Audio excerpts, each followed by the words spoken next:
The injured alien requested him for treatment. What he did next will amaze you. The medical station drifted in the silence between worlds, a fragile ark where the broken and the dying were gathered after the last great battle. It orbited no planet, owed allegiance to no flag. The sign above its docking bay read only, "For all who bleed." I remember how I arrived, barely conscious, my wings torn, plasma burns searing through my carapace. The shuttle's interior reeked of scorched metal and despair. Around me lay others of my kind, warriors of the Vethari Dominion, whose proud fleet had been shattered by human fire. We had believed humans to be savage, a species too young, too emotional, too reckless to command the stars. Yet they had fought with a fury we did not comprehend, and worse, with a mercy that shamed us. I was one of the few survivors. When the med drones transferred us from the battlefield to the neutral station, I expected neglect or quiet vengeance. I did not expect him. He entered the ward like calm itself, tall, unarmored, draped in white sterilized cloth, a transparent visor reflecting the soft blue light of the recovery bay. His eyes, though human, did not burn with conquest.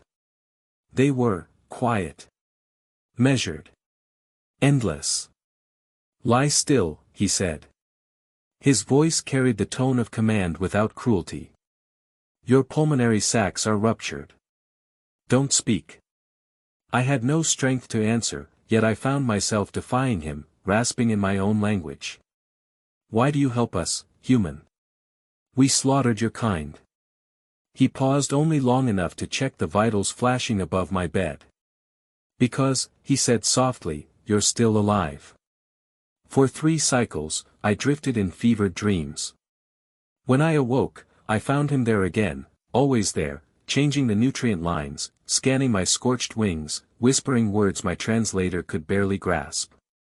His name, I learned later, was Dr. Elias Kale, chief xenobiologist of the Terran Peace Corps. He should have despised me.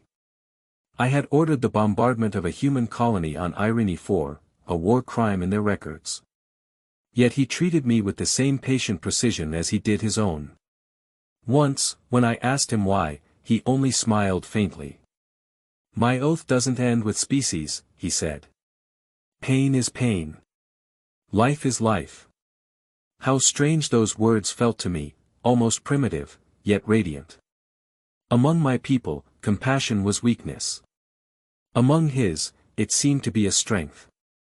I began to observe him as he worked. The other humans obeyed him not from fear but respect. Their laughter echoed through the halls, even among the wounded. When one of their own died, they bowed their heads, and somehow, that gesture carried more grace than all our royal ceremonies. Elias noticed me watching one day.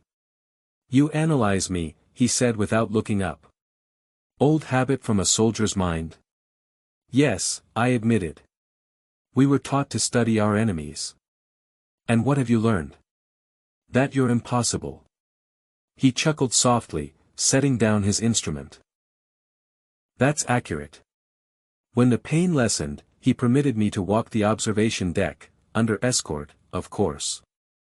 Through the window, I saw stars I once sought to conquer. I wondered now how many of them had burned for nothing. Elias joined me there one night. "You should be resting." "I have rested enough," I said.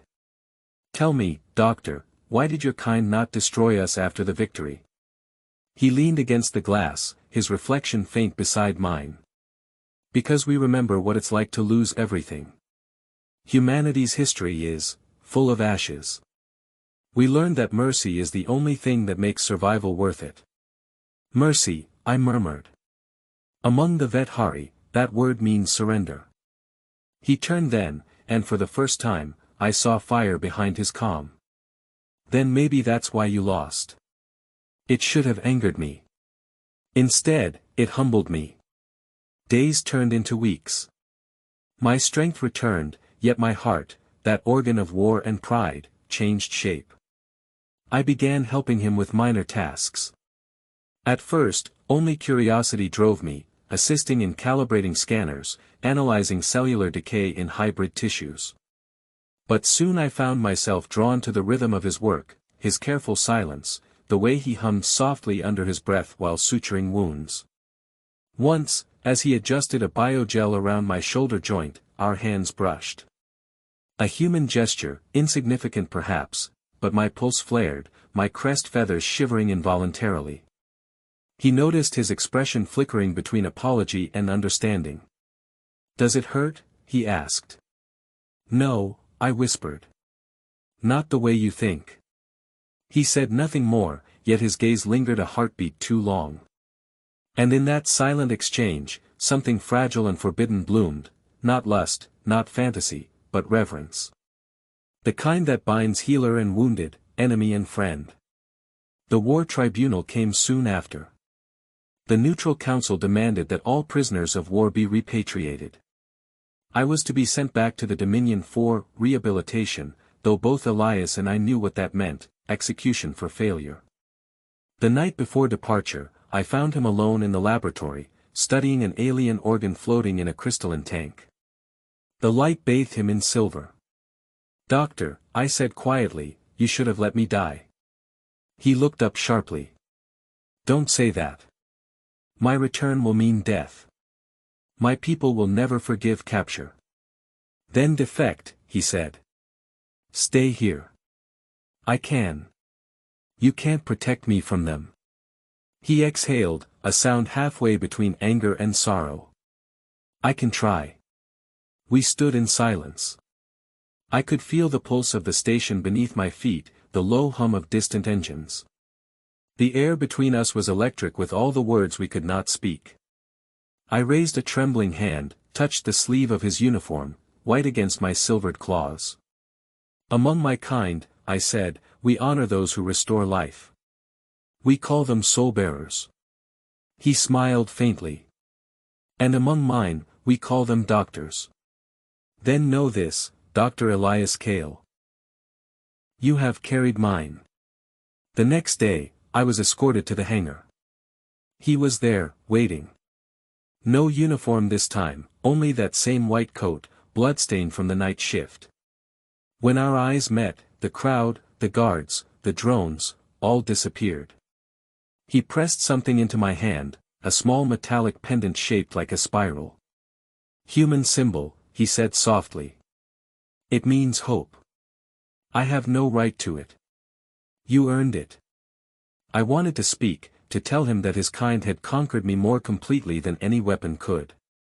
But words would have broken the moment. Instead, I bowed, the deepest gesture of respect my culture allowed, and he returned it, awkwardly, almost shyly. As I boarded the shuttle, I looked back one last time. He stood there alone in the hangar light, watching. I wondered if he knew that in that instant, 1,000 years of alien arrogance died within me. They questioned me when I returned, of course. They demanded I tell them of human weakness. I told them instead of human strength, the quiet kind that does not boast or conquer, but heals and endures. They laughed at first, then grew silent when they saw my eyes. Years passed. The Dominion signed the peace accords. Trade and dialogue began. And one day, when the first delegation of human scientists arrived on Vethari soil, I stood waiting at the landing platform, wearing the spiral pendant around my neck. Among them was Elias Kale, older now, the faintest smile beneath his mask. He saw me, and for a heartbeat, time folded upon itself. No words were needed. His eyes said everything: we made it. That night, as the two species celebrated the dawn of peace, I stood beneath the twin moons and thought. They had called humanity reckless. They had called them mad. But I had seen their madness, a madness made of mercy. And it was the most beautiful thing in the universe.